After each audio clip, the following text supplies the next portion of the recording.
Well, Josh, welcome to the podcast.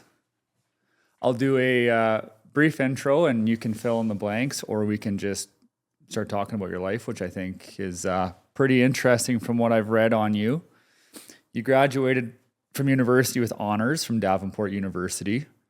I think during the end of that time or shortly after that, you founded a healthcare supply company and grew it to 47 employees and hit $7 million in revenue. And then COVID hit and kind of everything like everybody else, all businesses suffered and you were no different. So sounds like maybe you went on a bit of a walkabout and bought an RV and started touring the country and went to a bunch of national parks, 32 and counting. Yep. And got into day trading and investing and kind of the rest from there is history, I guess. Anything else you want to add to kind of the birth of how you got to where you are? No, I think that covers most of it. Was doing the supply chain thing for probably, I would guess, 7 years, and I loved it. Yeah. I was on top of the world. I was crushing it and traveling all over the place and really passionate about what I was doing, worked with great people, worked with some family members, and just was super happy doing that. And it was pretty crushing to lose that during COVID and just kind of went on that hero's journey to figure out what was next. Yeah. And were you into personal investing at all during that time? Were you familiar with that world? I wasn't at all. At that time, I was doing pretty well for myself. So I had a lot of money stashed away with an advisor, very typical stuff. Just go there. We would talk taxes, talk, how much I can afford to put away. And he would just put it into random stuff that I didn't really understand. It was super diversified. It was in stocks and bonds and emerging markets and just like that basic formula that the investment advisors have where they're just putting it everywhere. And that was really my exposure to it. I had owned a little bit of Bitcoin, bought it kind of based on the narrative, things like that, but didn't understand stocks at all. I think that's most people. I mean, they go to the bank. The bank is trying to be responsible with your money, trying to be fairly conservative with, protecting that nest egg because they do want you to get your retirement, and they're not actively managing most people's investments, month to month. I mean, some large accounts, they are more hands-on, but by and large, it's just put it away, watch it grow, and secure your retirement, low risk. But sounds like when you reevaluated things, maybe what made you rethink that approach? Yeah, so I discovered day trading just kind of on that journey. I was trying to figure out what to do next with my life. I think I found it on Twitter and just people were having success with it. And I kind of wanted to do it as a hobby. Like I was still thinking of going out and getting a job, starting another kind of more traditional business, something like that. It's like, I might as well pick up this skill while I've got some free time. And then I just fell in love with it. I just couldn't stop looking at the screen, couldn't stop learning about it. And it just kind of evolved from there into this full-time thing, what it is today. It definitely, I've dabbled in it. It can get very addicting. I mean, you get all the charts up on the big monitor and you're learning how to read the teacups, and especially in the day trading, and I don't know if you dabbled in the Discord chat rooms with all the traders and everybody's gathered together, and the big story of GameStop, everybody on Wall Street bets on Reddit. I don't know if you're part of that at all, but those are kind of the unicorn events that happen that get people into it, I would say. Were you the same? Yeah, I don't think I was involved at all in GameStop or AMC or any of that. I kind of missed out on that. But that's super interesting to look back at, look at the charts and like try and understand what happened there. And there's things like that happen kind of all the time. Those aren't as unique as you might expect. Those ones were unique because there was a potential bank failure on the other side, but there's short squeezes of that magnitude like every year in the market. Yeah, I guess for everybody that isn't familiar, GameStop, I mean, they're a hard store where they sell video game hardware, which now is largely digital. Amazon's killing it. You can just get your gaming platforms online now. So Wall Street was shorting their stock to quite heavily, which was probably a very smart bet on Wall Street's behalf. It's very much a failing business. And then the Reddit crew kind of wanted to support the underdog and started buying and shot the stock price up. Is that basically how that happens? And then Wall Street lost a pile of money. They froze trading. Kind of a big mess there. Yeah, it was a really sketchy situation. I remember watching it. I didn't own anything, but I was amazed by it. And I remember when Robinhood shut off the buy button and you could only sell it, and that had never happened before. That was like super sketchy. It should have been illegal. And they never really faced the punishment for that. But they basically did that to protect those hedge funds that would have gone under had the price continued up. But yeah, with those short Yeah. squeezes, Wall Street is just so greedy. It's incredible. Like when you short a stock like that and it's down 90, 95%, you know, the most you can make is 100%, or let's say 99 or whatever. Mhm. So at 95%, they're just getting so greedy. They want that extra 4%. And that's when people start to step in and they start to short squeeze it because it's so low that it doesn't make sense anymore. And it starts popping up on the radar of people like me who are like, this is too low. It shouldn't be this low. And then that's where you can initiate those short squeezes when you get enough kind of momentum. But it all stems from Wall Street's greed. Yeah. And you might know this, but Robinhood is built by Wall Street. Like there's companies that have made Robinhood trading app for their own stock trading. So they had a lot of control over that app. Yeah. I don't think a lot of people realize that. I use Questrade. They did not freeze trades. So that's great in my books. I'm still using Questrade, because of that. Yeah. You probably have all kinds of crazy trading software. As a day trader, I know you can get lost in the weeds on, I don't get charged anything to trade and this is way better, but Yeah. I can just imagine how that went for you. So you got out of the medical company. Yeah, probably a real painful one there, but you probably still had, that nest egg stuck away. Got into the day trading. You're living out of your RV at this time, or what was your life like around this? Yeah. So, it came as a shock to me in March and April of 2020, and just kind of like business came to a halt just super suddenly. And we worked with hospital clients and they would call and say, hey, we're dealing with this pandemic. Like we can't have you in right now. We just need a pause. And they basically all called us at the same time and said that. And so I had no responsibilities. I was just, hanging out at home, trying to figure out what's going on in the world. So fast forward to the fall, I think August or September, I just said, I'm tired of like hanging out here, doing nothing. I'm going to go buy an RV and just go travel the country. I had never had the combination of a nest egg and almost no responsibilities. Like as a grown man, you don't have that. I think I was 33, 32 at the time, something like that. So it's not that often at 32 years old that you just have no responsibilities in the entire world and you have enough money to do some cool things. So I just said, screw it. I'm going to buy an RV and test this out for 6 months. And if I hate it, I can sell the RV for 80% of what I bought it for. So, let's give this a try. And I just absolutely fell in love with it. Yeah.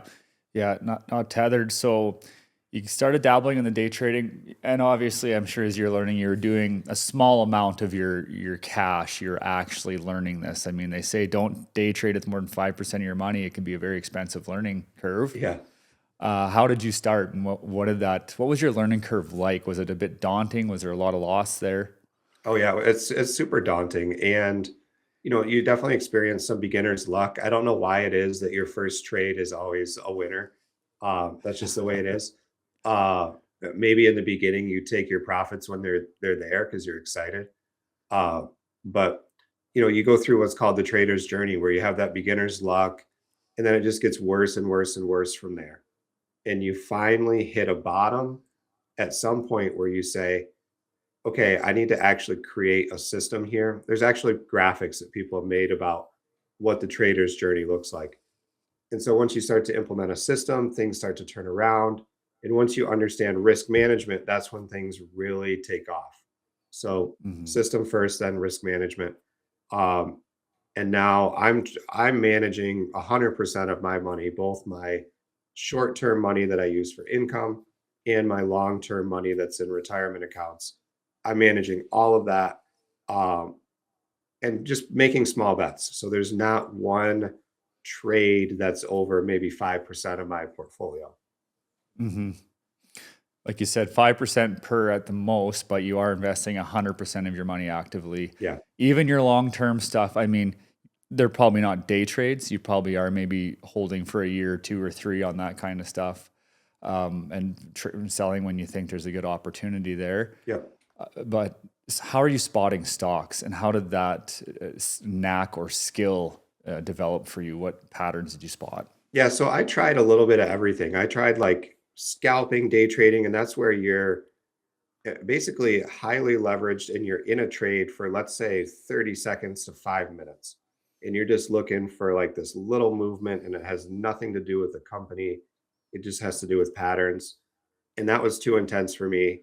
Then I tried like traditional day trading, zero DTE options, things like that, which are again like very, very highly leveraged products, where you're either going to double, triple your money or you're going to lose everything.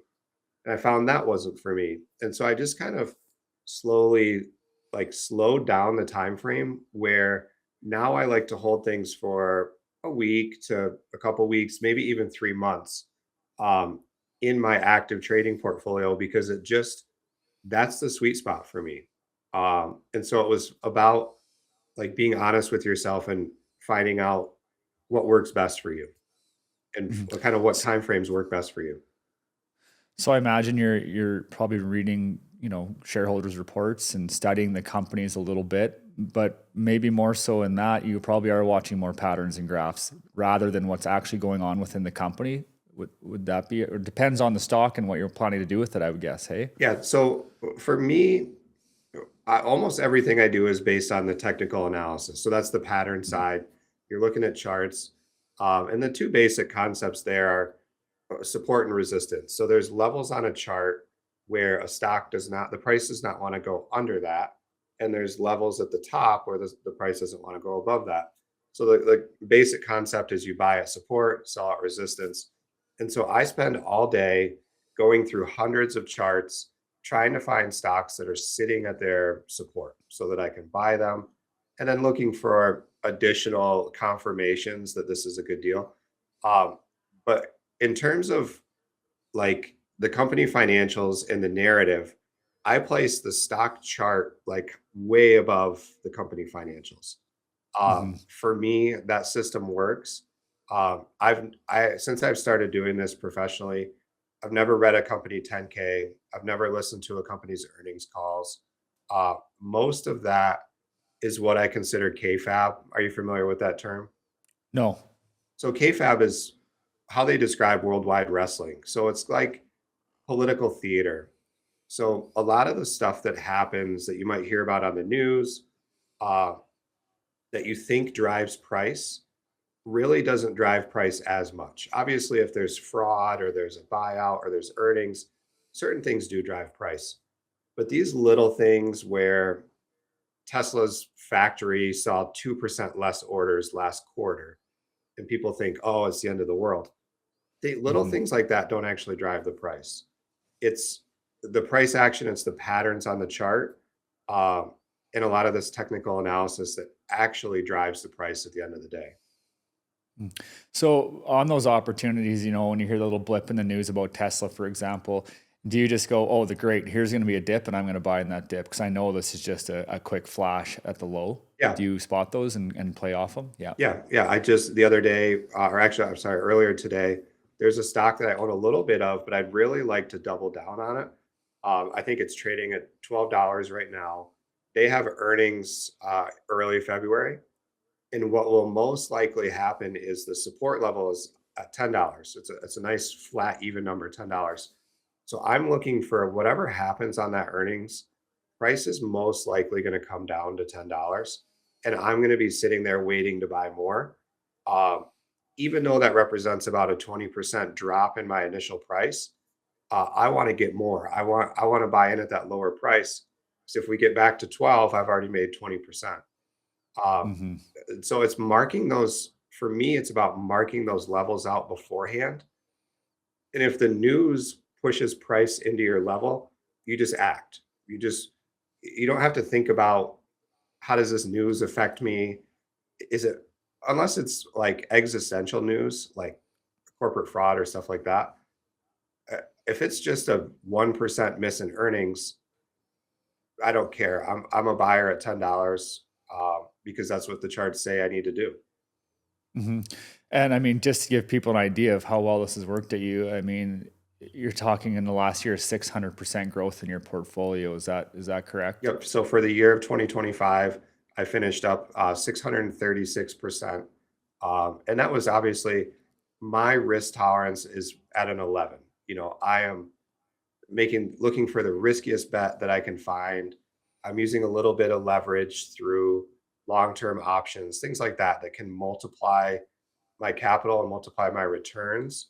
Um, so that was a really great year. For comparison, I also manage the accounts of some family members.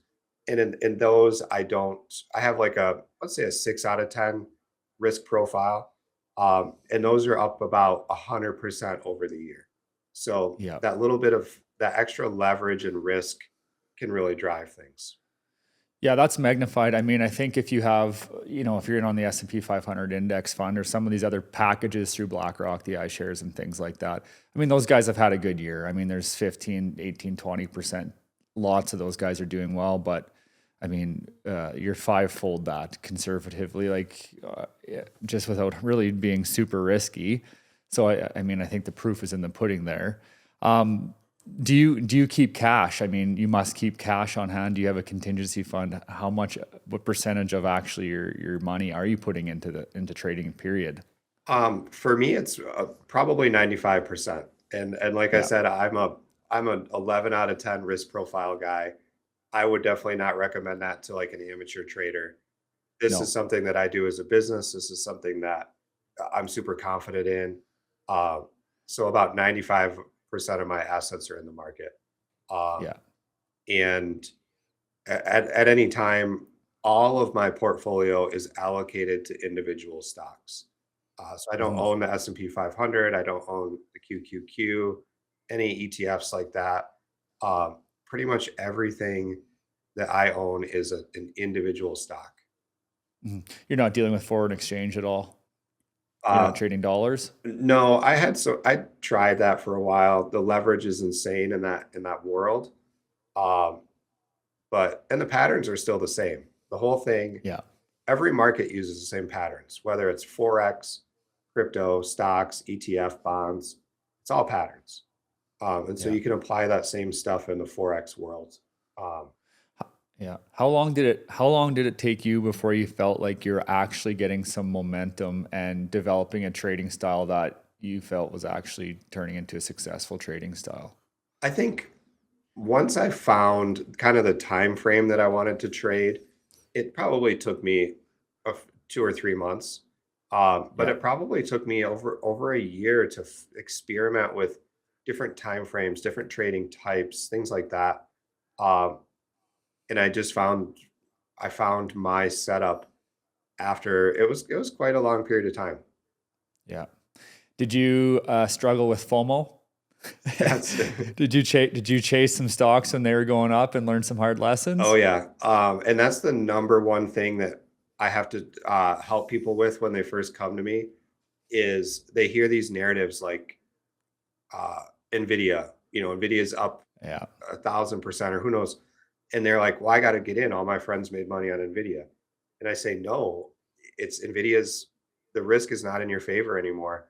So controlling FOMO is seriously one of the top three things that people need to learn to become a successful investor. Yeah. There's a couple I just have on my watch list in Questrade, and I kind of neglected to look at it for the last few years. I've just been kind of in set it, forget it mode.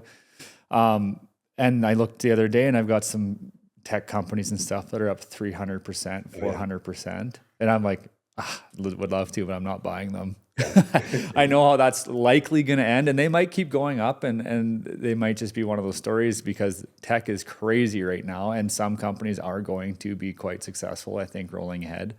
Do you watch industries, and do you focus heavier in certain industries?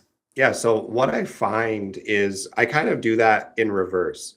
So when I go out and do these chart scans and look for things that are sitting at support, I'll gather those for a couple weeks. I'll put them on a watch list, and then I'll start to notice, oh, 10 of these companies are in oil and gas right now. 10 of Hmm. these are in natural gas. 10 of these are in cheap consumer products, which is a big theme right now. Things like Kraft and Rubbermaid and companies like that are currently sitting at support. So I often back my way into that where um, I start to notice a theme amongst the things that are sitting at support. Um, and then I can start to expand on that. I can start to look at, okay, what are some other cheap consumer products that I might have missed? And then I go out and I look Hmm. and I find that there's three more that I didn't have on my watch list that have a great setup. Uh, so yeah, it's when you visualize the market, there's there's a bunch of different aspects to it. There's different industries, there's different countries, there's different themes, all that kind of stuff, and they all move in waves. And their waves are not synced up. So tech might be up one year and consumer products are down, and then Hmm. 5 years from now they're going to switch.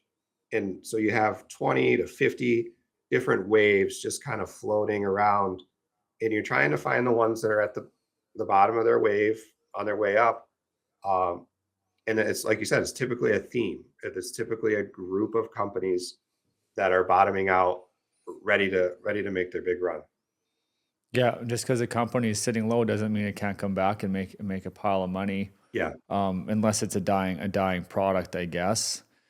Yeah, that's really interesting to have to spot that and find every other company you think's related. How long are you spending per day in front of that screen? I personally spend 8 hours per day, if not more. I mean, I love Yeah. this so much. I do it when I go home. Like I'll turn off the TV and go sit at my charts just because I miss them. Uh, but I wake up and I just want to be in front of the charts. Uh, but that doesn't mean that like somebody starting out has to do that. Yeah. And the reason that I started a platform, started a group to help people was because I was spending so much time on the charts and wanted to be able to help other people kind of through all the research that I was doing. Hmm. Are you watching Nancy Pelosi's trades? Those are interesting. Yeah, I love seeing them when they come out. The problem with the congressional stuff though is that they have 90 days to report it. I think it's 90 days, might be 30. But sometimes those trades have already happened in those 90 days. Those stocks Right. might have doubled in those 90 days. So you have to look at the date that they made the transaction and is the price still about the same? Then you can follow it. Um, but yeah, that stuff, my opinion on that is that it needs to be, we have the technology now to report that stuff instantly. They Hmm. need to have some sort of brokerage software that Nancy Pelosi makes a trade, it goes up on the internet, everybody can see it within 5 seconds. Uh, because that's not, I mean, she crushes it. She probably had a better return than me last year, which is crazy and is obviously illegal. Yeah, yeah. Do you Yeah. do you have any inclination as to, I've been in the Discord chats with some successful traders that come from Wall Street. I mean, it's a long, slow grind in there. I mean, if guys think you're going to make money overnight, I probably wouldn't subscribe to their Discord. It's probably a scam. They probably don't have a clue what they're doing. Yeah. But some of the reputable ones, they sit there and tell you, I've worked on Wall Street. It is a rigged game. These guys are whales, and they can control a stock price with buying and selling in a day. Like, what's your philosophy on that? Yeah. So it's a 100% rigged game. And what you have to do is learn the habits of Wall Street, learn their techniques. Like I mentioned earlier, that earnings dip that's going to hopefully give me a $10 stock. That's part of the rigging of the game. Even if they Hmm. beat earnings, the price is going to go down. And you'll think to yourself, that's really weird. Like they beat earnings, they are projecting better earnings for next year. The stock should be up. Well, it's down. that's part of the like the rigging of the game, and you just have to see these things happen and believe that that's the way that it works. And that's not to say, a lot of people get upset at the market. Like, I made a bad trade. This is all rigged. Screw this. Like, screw Wall Street. That's totally different than realizing that most of it is political theater and learning how to see through that political theater. And actually, it's kind of what's the saying? Do as I do, not as I say. I think something like Yeah. that. Um, and so Wall Street says a lot of stuff on TV all the time. And don't listen to a single thing they say on TV, but you can follow their trades, and that's what you want to do as they do. So essentially, when a company comes out with a strong earnings report, Wall Street's probably thinking, hey, this company has a chance to be worth more, but they'll sell and they'll drive that price down, and then they'll lower the stock price at a profit as they're Yeah. selling. And then do you think they buy in the dip they've created again? And then that goes up to where higher than it was before as everybody follows it up. Is that kind of the mentality there? Yeah, I think Loosely? in that situation, they might sell it into the dip and then cover that short at $10 and then reverse that at $10 and become a buyer there. Uh, Yeah. so that's the kind of manipulation that 100% does happen. Yeah. How often have you been in a situation where, you think you've lost, but you refuse to sell because you don't lose until you sell? Is that an important thing for people to know, or do you get out of some bad stocks? I do get out of some bad ones. This is a little bit of a controversial subject, and it's, I want to be careful with newer traders, but I personally don't use a stop loss on most of my trades. Uh, and what I do is I manage risk through diversification. So I might Hmm. have 20 to 50 different stocks that I own, and they're 2, 3, 4% of my portfolio. And if one of them goes completely awry, the worst I'm going to lose is 4%. And I have a huge upside on that stock. So even if it goes to zero, I'm going to lose 4% of my portfolio. And so for me, I found that I was taking a lot of paper cut losses where it's all right, I set my stop loss a little too close and they came down and they got me and then price took off. So I personally don't use a lot of stop losses on longer term investments. On day trades, I do Hmm. because you're trying to be accurate in that moment.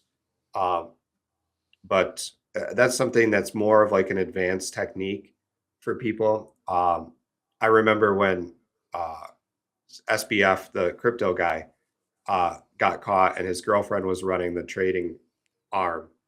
And she said she didn't use stop losses. And I was like, oh, she doesn't know what she's doing then. Like, that's crazy. Uh, so I don't know what her situation was, but I just personally don't use them anymore. Yeah, you don't use them. Are they a good tool for someone who's learning? They are. Um, because when you don't understand the levels that exist in the market, where kind of those blockers are, something can go against you like really fast. Where Mhm. you think that you have a good risk to reward, like you might make $3 and only lose $1. But if you don't actually know how to map that out, you can quickly lose $10 for only $1 of upside. So Mhm. I do think that they're useful for beginner traders. Yeah. Do you trade penny stocks? I try not to. I Mm. do try. For me, the volatility is important. So a stock like let's say Apple or any of the Mag 7, their market caps are 2 trillion, 1 trillion, 4 trillion, 5 trillion, things like that. So for them to double in price, they need to add $5 trillion worth of investments. Now that's like Mhm. the size of probably the German economy, or you'd have to look up the GDP of industrialized countries around the world. Canada does 2.5. Yeah. So California does 4. yeah, It's a lot of money. yeah. So for Nvidia to double, they would have to add a whole nother Canada or Yeah. two Canadas, and that's just not going to happen. So I try and avoid penny stocks because those companies can legitimately go bankrupt Mhm. and just disappear. But I do like stocks that have a smaller market cap because that's where if the market cap's only 1 billion, well, if somebody comes in with $1 billion, that stock is doubled, and $1 billion Hmm. isn't that much on Wall Street. So personally, that's something that I do because I'm always searching for that extra leverage. Now, that's not a great idea for your new trader because they can get absolutely destroyed that way. Um, but for me, that's a way to add a little bit more leverage. How'd you make out on the marijuana boom? Were you leery of the marijuana boom? Was that like way back during COVID or Yeah, like the Auroras and things like that. A lot of big Canadian companies, there's a lot in the States that were going hard when they legalized marijuana, and Aurora lost their shirt. You just look at those graphs and they just bury and they stayed down. I'm surprised they're yeah. not off. A lot of them are off, but Yeah, I didn't own any of them. A couple of them popped up on my radar about a year ago, and that's when we were considering some new legislation. mhm. And it just didn't help that much. It was a buy the rumor, sell the news event where Yeah. the rumors drove the price up, and then I forget if they passed the legislation or not, but those charts have not done well since then. No, some guys might have probably made it well day trading them in the time and walked away with some money, and that's where the FOMO can get guys. I Yeah, mean, I'm just gonna hold on. This, I mean, marijuana is legal. How can you lose money? right. This is just gonna be amazing. A lot of people lost a lot of money. A lot of companies went broke. Do you try to spot emerging markets and get in there if it's a penny stock that you think is in a strong emerging market? And if so, what do you see right now for emerging markets? Yeah, so actually, one of the most interesting trends that's happening right now is um, there's a chart floating around that is emerging markets compared to the US market. And even so, when I talk about technical analysis and there's these trend lines and there's these support and resistances, even when you compare two markets like that, technical analysis still kind of applies, not in the same way, but kind of. And Hmm. so the technical analysis on emerging versus US just broke incredibly in favor of emerging markets. And that's two things. Emerging markets are expected to go up for the next 5 years, and the US market is likely to go down. And so Hmm. we're seeing this flip-flop that is just starting to happen, like just within the last month. Do you feel that's tariff related? It could be. I always say that the charts like predict what's going to happen. So a lot of this stuff happens because of the chart, and then like a narrative kind of forms to support it. Um, but it is tariff related. Um, Hmm. at that point, I'm just kind of getting into theories about what I think, but I think that we're going to see the world possibly retaliate and like coalesce against the American government and try and build their own economy without us, if I'm using the right words. Hmm. That might be a potential narrative that supports that. Um, Another narrative is that if we get into a big battle and start to decimate some of these other countries, they will have to print money. And Hmm. one of the things that makes a market go up is the supply of money. So if Europe and if Canada and Mexico and Brazil have to print money, all their stock markets will go up as a result of that. Okay, so that's interesting.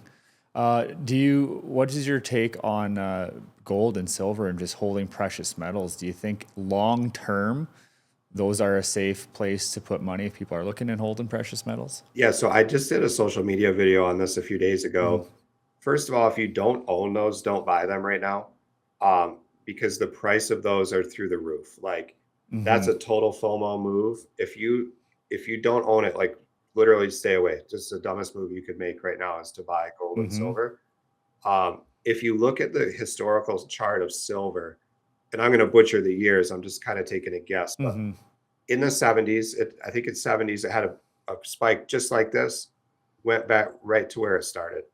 And then mm-hmm. about 20 years later, something like the 90s or so, big spike right back to where it started. And so this time I don't think is any different, that this is the result of some geopolitical issues that are going on right now. Mm-hmm. Um, and not like an underlying demand for gold and silver. So Hmm. I expect those to return to their previous price at some point. Right. But, probably in the next 30 years, you should see that be a gain, I would think. But yeah, it's always good if you can hold and buy in a dip, which is probably coming. You're right. They're being pumped hard. Yeah. Silver's expected to hit $100. I'm not sure where it's at today, but getting close. Yeah, it was close. It was in the high Yeah. 90s lately. Yep. So with that, what is a good buy today? What are you looking at? Yeah, so I really like I mentioned earlier, oil and gas stocks. One that's a small company that I really love is called KOS. It's Cosmos Energy. It's something like $1, 25. I don't have the chart in front of me, but I think it was recently in maybe the 20s or 30s. So it's got a bunch of room to go. And so that's a nice high risk investment. Um, Healthcare companies are really good ones. mRNA, which is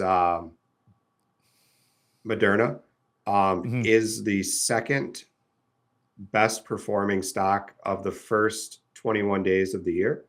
Um, Hmm. and I think it's up like 50% or something like that in 21 days. So a lot of healthcare stocks are looking really good. Novo Nordisk, Pfizer, Moderna, not all of them though. Johnson and Johnson, Lilly, Stryker, those are actually in a really bad spot to buy. Um, so there's a bunch of really good healthcare names like that.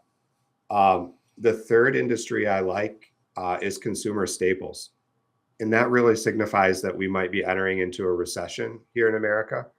And people get kind of all bent out of shape about those kind of comments based on who they voted for. Um, it doesn't really have much to do with that. Hmm. But the cycle for cheap consumer products is starting to heat up again. Things like Newell Brands, they make Tupperware, Kraft Foods, they make basically all the food in the grocery store. Um, and those are at prices like 20-year lows, where prices refuse to go below this level over the course of 20 years. And my system, that's where we buy. Hmm. Yeah, craft and things like that. Absolutely interesting. If you're a new person approaching this, has a full-time job, how do you suggest they start? Yeah. So first thing I would do is open a Robinhood account. We were talking smack about them earlier about shutting off the Yeah. buy button. That was like a once in a lifetime thing. But Hmm. Robinhood's really easy for beginners to make investments, make trades, figure it. The interface is really easy. So get a Robinhood account, put some money in there, enough that you're comfortable losing maybe half of it. So you want to feel the emotions of what it's like to lose money. So, maybe it's $500, maybe it's 1,000, something that you're going to miss, if you lose it, but isn't going to destroy your life or hurt you in any significant way. Hmm. Um, but put enough in there that you can feel it, and then start to look for stocks that are sitting at, let's say, their 20-year lows, or take some of the names I mentioned earlier and start to invest in those and see what it looks like, because it's the experience of owning a stock and monitoring it full time is completely different than the experience of going to an advisor twice a year. A totally Hmm. different experience. Um, and it's going to go up way up, and it's going to come crashing down in your face, and you're going to go up, it just up and down all around. And so you need to learn how to um, get used to those patterns and get used to those emotions, control those emotions. And I mean, something that I was told years and years ago, my family friend, is just start a watch list. Get your Yeah. picks and watch them. See how well you picked. Yeah. And if you don't have any money, you can just start a watch list and it's free. Yeah.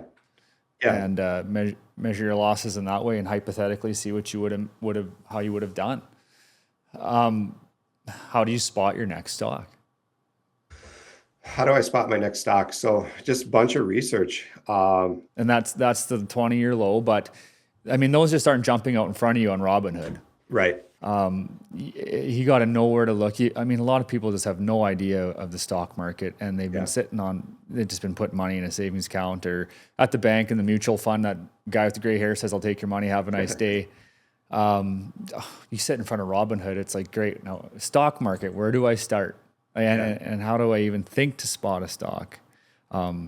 You know, a 20-year low could look like a failing company to a lot of people. exactly. Yep. So you Yeah. really have to override that nervous system and override your brain and your emotions. Um, there's a ton of free resources on places like Instagram and Twitter, where there's stock experts that are giving away picks for free, and they're explaining um, why they're doing so. And a lot of times it's, they might give away one stock pick a month to get you to come into their group, things like that. But if you're just starting out, that's a super great way to learn is just buy that free stock pick for the month and watch it and Hmm. see how well they predicted it and sell it when they told you to sell it. Selling's like half the game that we haven't talked about yet. Um, People think stocks go up forever, and you have to set a price to sell it at and stick to that when it gets there. But go Hmm. out and find those people that are giving away free ideas, but that you can have a big following and things like that. So it's not just some random person, but somebody who's using charts to determine a buy zone. And then I would recommend people get a trading view account, tradingview.com. They have a free account, and that's where you can really start to learn what a chart looks like, what a candlestick chart looks like. Like I said, totally different than just a flat line on Robinhood. Um, Hmm. and that's where you really start to see this stuff in action, and get to starts to see the patterns and the price movements. Um, so you can monitor things in TradingView. You can set up a watch list. You can see how things move. You can zoom in. You can zoom out. Um, that's probably the next step for people. Don't get caught up in these TikTok traders and these Instagram traders. I'm sure you've been scrolling and seeing these guys. I picked the best stocks. These are my next 10 buys for 2026. How much of that have you watched and just realized it's mostly snake oil? Some of it is. So the last week or so, I've been doing um, basically reviews of people's posts on Twitter, and most of them Hmm. are they're visual graphics, they're not videos, but they'll say, so for example, space is a theme right now, like rocket ships and stuff like that. And so somebody posted, here's 20 stocks that benefit from space, and I went through all the names and I charted them all, and I said, okay, I would only buy 5 of these based on the chart. So if you really want to get involved in space, here's 5 good names. Here's 5 to 10 names that I'm kind of 50-50 on. Like, Hmm. it's halfway between the top and the bottom. So Hmm. you can take a risk on it, but it's like flipping a coin. And then here's 5 names that I think are actually going to go down soon. So don't buy these names. And so it's you have to, within all of that advice, there are some gems. There is opportunity, but you have to be able to filter that out. And in the world of AI, we're getting into, there's so much slop out there because people can just Hmm. hit a button and AI will generate just garbage. And the internet's getting flooded with that, especially our industry, the stock picking industry, where they can publish a list of 100 stocks they like, and who knows what their qualifications are and what their history is, and Hmm. what their target time frame is. All that kind of stuff matters. Do you think there's any software out there, speaking of AI, that, maybe takes in a bit of your philosophy and watches the charts and studies the history and can make accurate stock picks? Have you seen anything that's reliable? Not so much. There's software like TrendSpider is a good one. I haven't used it, but they do a good job of identifying patterns. So you can ask it to find stocks that are at a support level, and that will give Hmm. you, for a beginner trader, that's like, okay, I just narrowed it down to 20 stocks that are at support. Um, and so that doesn't give you all the data. You really need to learn how to interpret those charts. Um, but that's a head start. I asked Grok. I'm a big Twitter user, so I Grok is my AI of choice. I Yeah. asked Grok last summer, actually like last fall, what stocks I should buy, and it just told me Nvidia, Apple, Google, Microsoft, and those were stocks that I had just sold out of Yeah. and that I don't think will perform well in 2026. And Hmm. so it just like took the went out and searched the internet and just picked the 7 biggest names. Yeah. The biggest hype, basically, probably what's trending in Reddit, Yeah. really. Do you think there is a bit of an AI tech bubble, like a .com bubble version 2 here happening with all these companies? Like Nvidia, yeah, people think it's overvalued by a lot. Yeah. Uh, do you think there's some truth to that? I 100% agree. And everything in the market goes in cycles. And there's a really cool graphic called the market psychology chart, I think, or the market cycle psychology, something like that. Hmm. And basically, all of those stocks are in what's called their euphoria phase, where they're untouchable, nothing can bring them down, everything's good, and that doesn't end well. This has been studied over and over and over again. Nothing goes up forever; it eventually comes crashing down. And most of the Magnificent Seven stocks have broken down from a pattern as of yesterday. So Hmm. 2026 does not look good for the Magnificent Seven, all of them. Yeah. Yeah. What, the guy that's going into the bank and sitting down with these relatively uneducated, some of these junior investment guys straight out of school, these guys are putting some money into those long-term funds. What's wrong with that? Is it okay to do that? You don't knock on a guy for doing that, or are you like just trying to shake him? You're leaving so much money on the table. Yeah, I mean, there's levels to the game where I would never discourage somebody from saving their money and putting it into even something simple like Robinhood, where they'll put you into funds, or there's robo advisors, or you can buy the Hmm. S&P 500.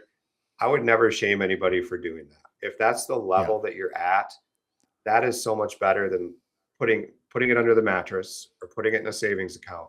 It's better off in the market. You're going to be My problem with that is that I call it death by diversification. So you're never really going to grow because they diversify you into too many winners, too many losers, and you just kind of like barely get out ahead. So Hmm. if you want to get involved in investing and you don't have the time or the skill set or whatever, you just don't want to make this leap yet, by all means, go to your investment advisor, put money away, because otherwise inflation is going to steal all your money from you over the next 40 Yeah. years.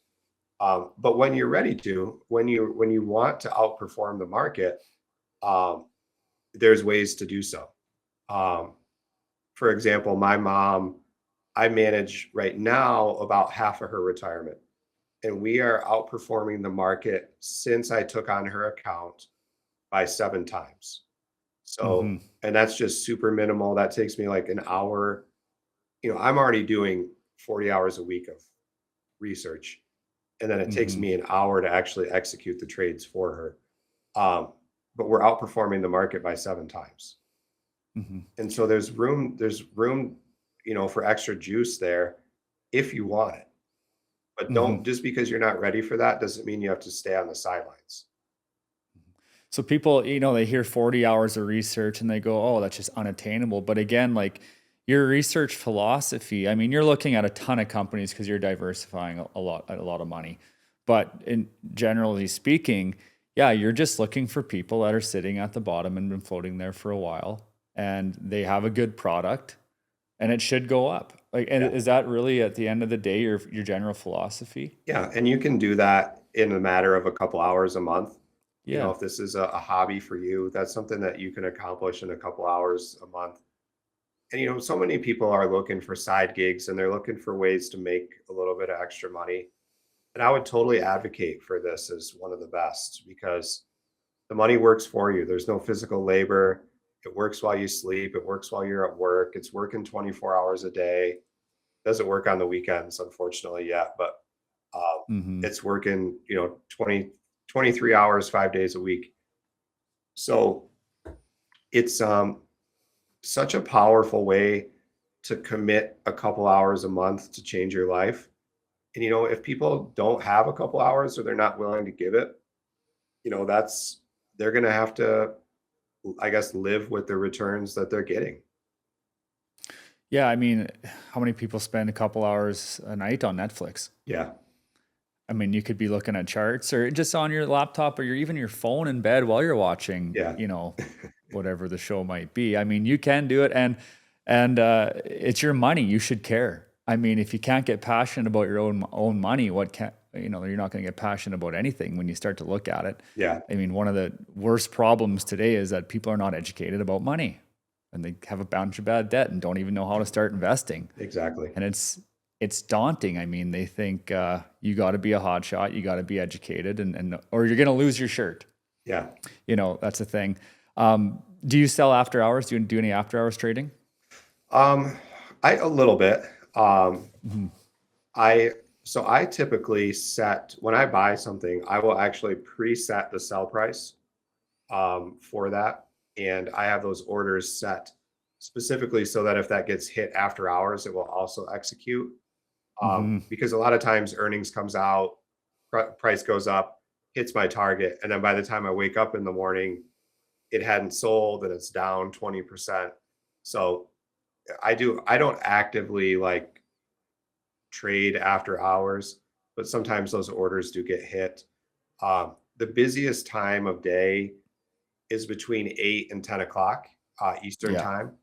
time, because around 8 and 8:30, a lot of financial news comes out, like unemployment rate, CPI, things like that, that drive the market. And then at 9:30, the market opens and it goes crazy. By 10, it kind of settles into a routine. Um, so those are the big hours of trading for me. So having your cup of coffee, setting some buys that are ready to go as soon as that opens, and then boom, they're executed, and then you just kind of watch them for the day. Sometimes is that how you operate, or? Yeah, most of my time, honestly, is just monitoring. I Mhm. only execute trades a few hours a month. And then Hmm. between the other 37 hours a week, I'm just monitoring the stuff I have because it's an obsession. And then I'm Mhm. looking at charts. People in my community ask me, what do you think about this chart? And I'll go chart it and I'll say, hey, I wouldn't buy it. Or if you own it, here's where you should sell it. Mhm.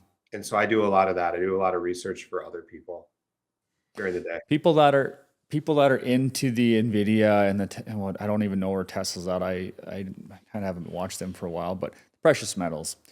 Would you recommend a sell right now? I would. That's one of the Yeah. hardest decisions you'll make.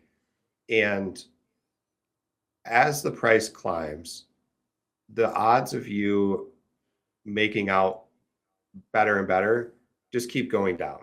So Hmm. for example, silver at $100, psychological numbers like that actually work really well because a lot of Hmm. people say I'll sell it at 100. And so what you might see is it'll go to 100 and it'll fall. So I always set a take profit at like $97 in a case like Hmm. that, just in case it comes up short. Um, but what we're, as investors and traders, what we're not trying to do is to time the exact top. So Hmm.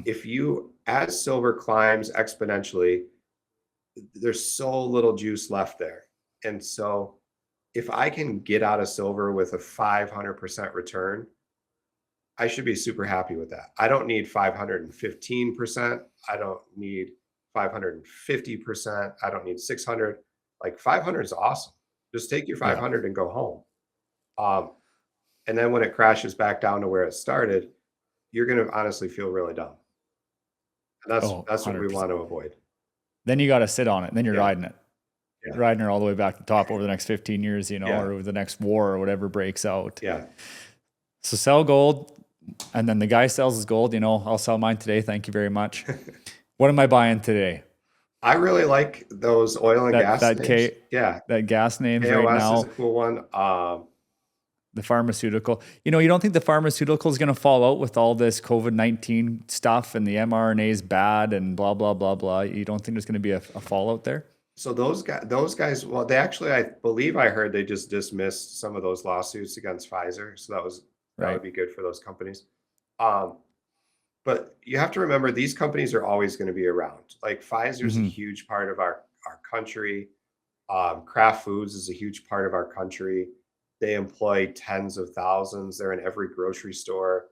Every American gets 5 Pfizer shots a year, and now there's a shot for everything. There's GLP-1s. There's shots for rare diseases. And so companies like that, not only are they never going to go away, um, there is some growth opportunity in pharmaceuticals right now. Hmm. And it's um, the government's working on some alternatives to the ACA. We'll see if those pass. We'll see if they're beneficial or not. But Hmm. sometimes things like that can give the spark that those companies need to Hmm. go on a big run. Yeah, yeah. I mean, and let's be honest, they're very politically tied. Yeah. Oh yeah. Those are well-connected companies. Yeah. BlackRock's going to do well. Hate to Yeah. tell everybody.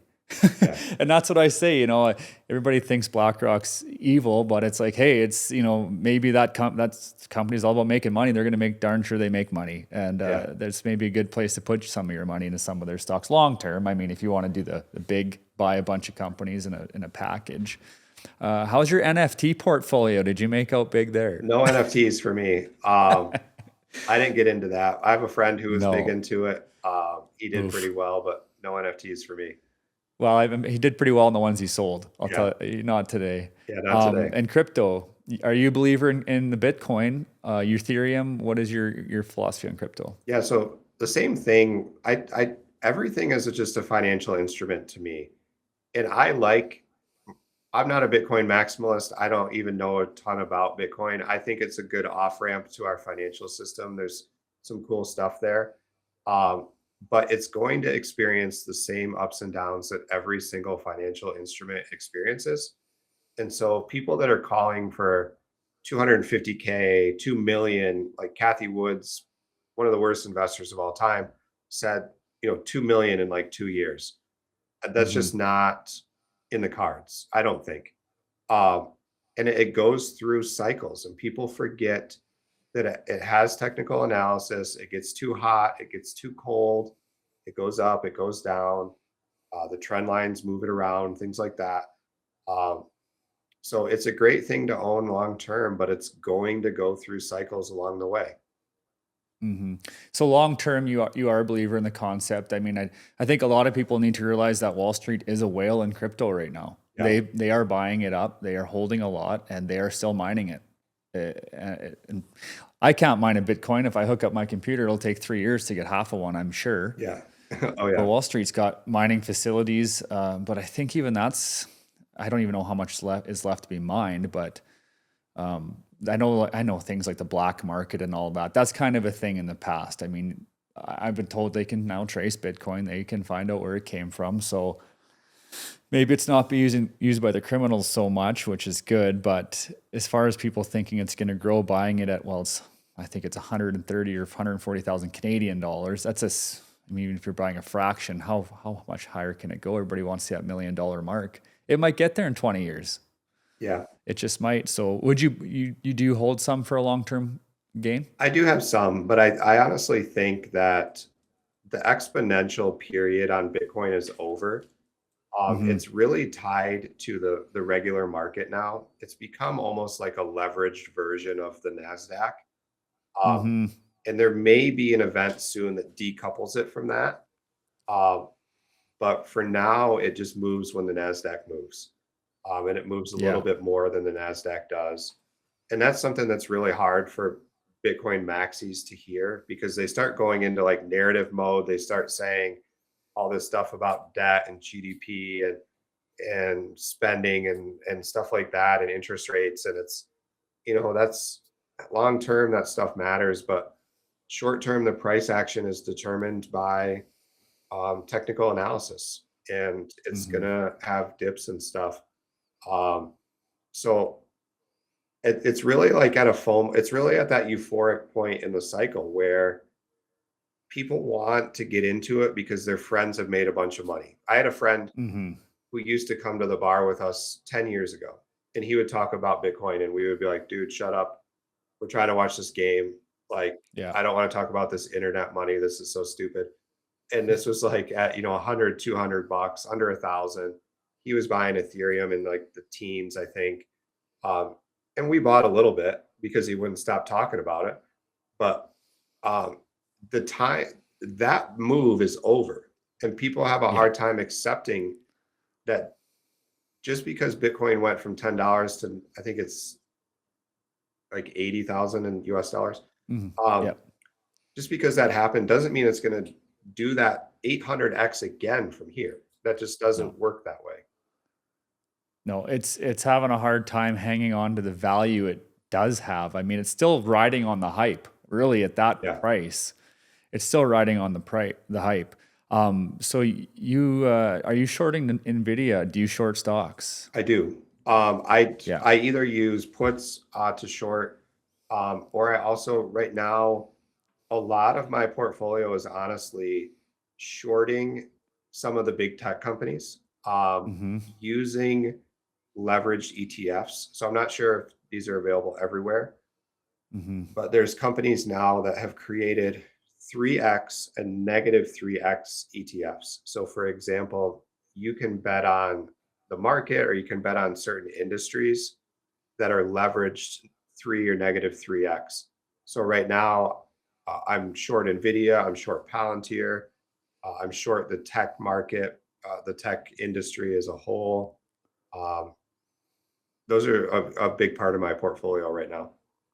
Mm-hmm. If you were, do you have any inkling of or any feeling of a crash coming? Are you seeing any signs of a bubble? I mean, we all do, but I mean, is it going to happen I, anytime soon? my charts tell me yes. My charts tell me that we just broke out of a trend line 2 days ago, actually. And big tech stocks all broke out of a similar trend line, and they drive the market. So the market broke out of a trend line. The question is, how deep is it going to go? Mm-hmm. So I was just talking with a couple friends in my Discord group that, for example, the S&P, I believe the first target, I think it's at 660, 670, somewhere in that area. The first target is $600. And so that's a Mm-hmm. 10% loss. And the next target, I think, is 500 or 550, whatever that April low was from last year during the tariff Right. wars. Um, so that would represent like a 20 to 25% loss, which is significant. If you're all in the S&P and you're getting ready to retire and you lose Mm-hmm. 25% of your portfolio this year, that's not a small thing. No. No, it's not. And I mean, for guys my age that have a long way to go, you can sell, you can try to short it or just ride it out. If you ride it out, you're probably going to be okay for a while. But yeah, at some point, you're just going to have to cash out and do the retirement. So you're thinking, we'll see what summer does and things like that. But probably the next year or two, going to see that dip in the big stocks, the big packages like S&P. Yeah, I think so. Yeah. So let's just go over Bison Blueprint. You founded it. Just want to tell everybody what it is, why you made it, and Sure. I guess just go on from there. Yeah. Yeah. So I started out with a Substack newsletter way back in January of last year. So I'm coming up on my 1 year anniversary. Uh, and that's when I really started recommending specific stocks to people and trying to help explain technical analysis to an audience. Um, and that's really, those stocks are what made up that big gain that I had in the last year. Uh, and so I did that for a while, but I didn't like the long form kind of essay style of Substack. It was hard to communicate. It's 100% one way communication. So I just started a Discord about a month ago, where I provide my specific stock picks, and teach people technical analysis. So um, anytime I buy a stock, I post that in there. I post the chart. And the reason I like doing that so much is, like I said, I'm spending 8 hours a day in front of the screen so that you don't have to. So I can just tell you, hey, go out and buy Pfizer at whatever it is, $20. We're looking to sell it at $100. You know, I'll tell you when it gets to 100, and we'll talk about selling it there. So I'm constantly recommending new stocks that people can buy, giving you a reason why, explaining so that over time you can start to learn these concepts. Uh, and then there's Mm-hmm. also a course element that's in development where, if you want to, do this full time like I do, you can learn how to do this full time. Uh, there's a beginner's course and an advanced course. The beginner's course comes with the Discord access where you can learn things about support and resistance. You can learn about different brokers and what an ETF is, questions like that. But the advanced course is more about how do you actually build your own system and become Hmm. long-term profitable to completely change your life doing this. Yeah. And like you say, I mean, the Discord, would that be a good fit for the casual trader that doesn't have all the time? Like come in, there's his picks, diversify their own portfolio via your picks, and then just keep reading, touching base with your Discord. And maybe do you give recommendations on when to get out of stocks? Yep. So what I do Yeah. is, and like you said, it would be perfect for people like that, where Yeah. so that you don't have to do the 8 hours of research or even the 3 or 4 hours of research.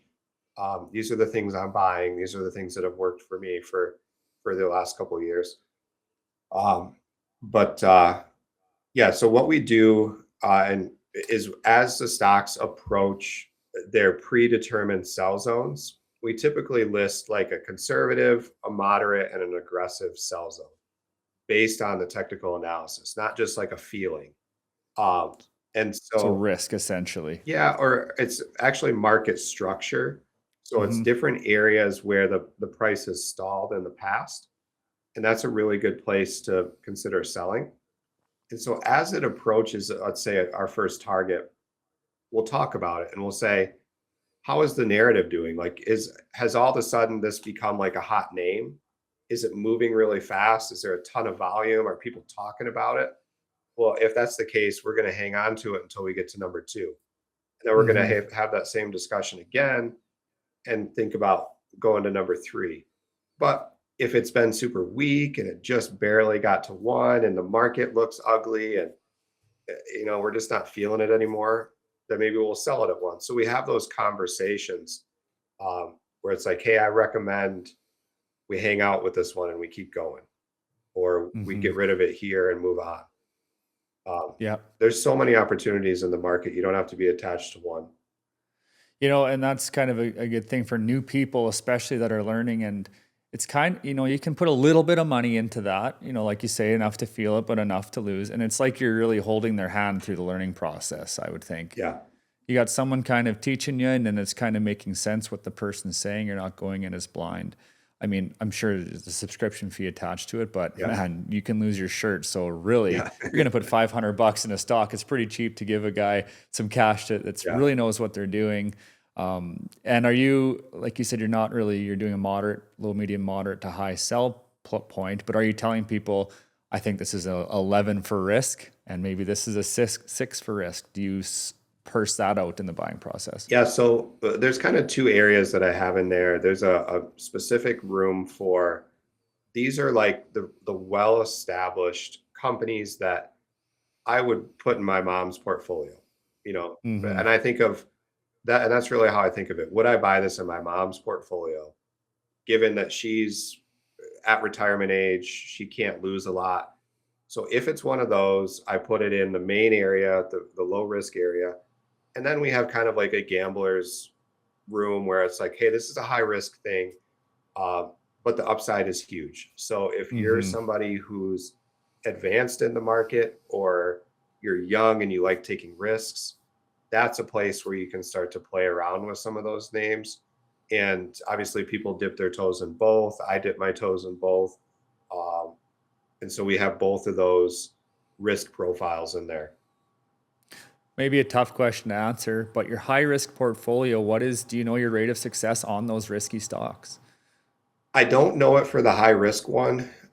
For the last year, I made 186 recommendations total. And this is more of it's probably 80% of those companies are regular risk and 20% are high risk. Um, so I made 186 recommendations. Only 10 of them went below my buy zone, below that Hmm. support level. Um, and then the rest have held up and either hit their targets or are just kind of chilling there at their support level, which is what happens sometimes. Um, but once you break that support, that's really bad. Um, so only 10 out of 186 have truly failed. Right. So that's again why you diversify. The poor guy that had to buy those 10. Yeah. That's all he bought. I mean, and that's why you, like you say, you don't put more than 5% into any one stock. You have Yeah. to protect yourself. And I mean, those stocks that have failed, are you still holding? Some of them I Yeah. do. Um, and I have a different strategy than most people where I continue to add to things as they fail, to bring my average down. That's something that I don't always recommend to people. It's psychologically really difficult on people. Um, but it's just something that I found works for me. Yeah. You know, people that hear you got 10 stocks failing. Well, guess what? The S&P 500, there's a lot of stocks in that are Yeah, down. there's probably 150 last year, and next year there's going to be probably 300 of them. Yeah. So it's all about diversification Yeah. is the key. Like you said, so that can all be found at bisonblueprint.com, or where is that all located? Yeah. So on social media, our handles are bison.blueprint, Yeah. Instagram, Twitter, Facebook, everything like that, YouTube. Um, our access to our Discord, you can find it on whop.com. That's WHOP/Bison Blueprint. And if Mm-hmm. they use the code podcast50, they can get 50% off their first month. So it does Oh, have a $100 a month fee to that. So I typically recommend that to people that have like $10,000 or more in their account, just to kind of make it worth it. You know, if you have a $100 account, you're not going to make enough to cover your fee. no, But no. you know, if you've got a $10,000 account, it's totally worth it to be in there. Mm-hmm. Well, anything else you'd like to add? That's just a ton of information. I think that was fantastic. Is there anything on the top of your mind about trading to the new investor, even the seasoned vet, that they should know? Oh man, I love talking about this stuff all day, and that's why I started the Yeah. community, because like it doesn't feel like work to me. I just get to sit in there and people ask me questions, and I get so excited about, what do you think about this stock? The biggest advice I have to people is like, you just have to unwire everything you've learned about stocks. Like, the system that we have is designed to just give you enough to kind of keep you happy, to kind of keep you from revolting. You know, you put your money away, you get to retirement, oh, my account's up. They hide the fact that you didn't make that much because inflation took it all. But you know, you really have to unwire everything you've learned about investing to be successful at it. Everything that works is the opposite of what you've been told. Um, and I talk a lot about that in some of my videos. Just like, it's all theater. It's all the opposite. And so many people, when they first start, get so upset about, you know, Nvidia's a big company. Everybody needs chips, and Google's a big company. Everybody needs email, and everybody needs hosting services, and everybody orders off of Amazon. Well, that doesn't mean that the stock price has to go up. The stock price Mm-hmm. is completely different from the company, the performance, things like that. Um, I've had success completely ignoring a lot of that stuff. And so you have to really like rewire the way that you look at this stuff. Mm-hmm. Yeah, that's great advice. It definitely can be addicting. I mean, it hits on Yeah. the same dopamine receptors that sitting in the casino can Oh do. yeah. Don't get sucked into it. And like you said, start out with a low amount of money. And day trading. If you're starting to see returns off the $100 a month, well, let's go. I mean, that's the big problem. If a guy gets to retirement, you've seen 15% growth on your money average over all these years. Oh man, well, 2% every year, choose on that. I mean, Yeah. you're not going to do better in real estate. I mean, rarely. Yeah. Learn about investing. It's your retirement. I think it's important. It's not all bad. Yeah. It's super important. And there's lots of smart people out there like yourself. So take the advice. Yeah. Appreciate you being here. Yeah. Thanks for having me. Coming on to talk about this. I'm definitely going to be checking it out, and probably getting scared into selling my gold now. So thank you. Yeah. Okay. At least sell some. Take care. Sell some. Yeah, I'll sell some. Yeah. Take care. Thank Yeah, you. thanks for having me. We'll see you.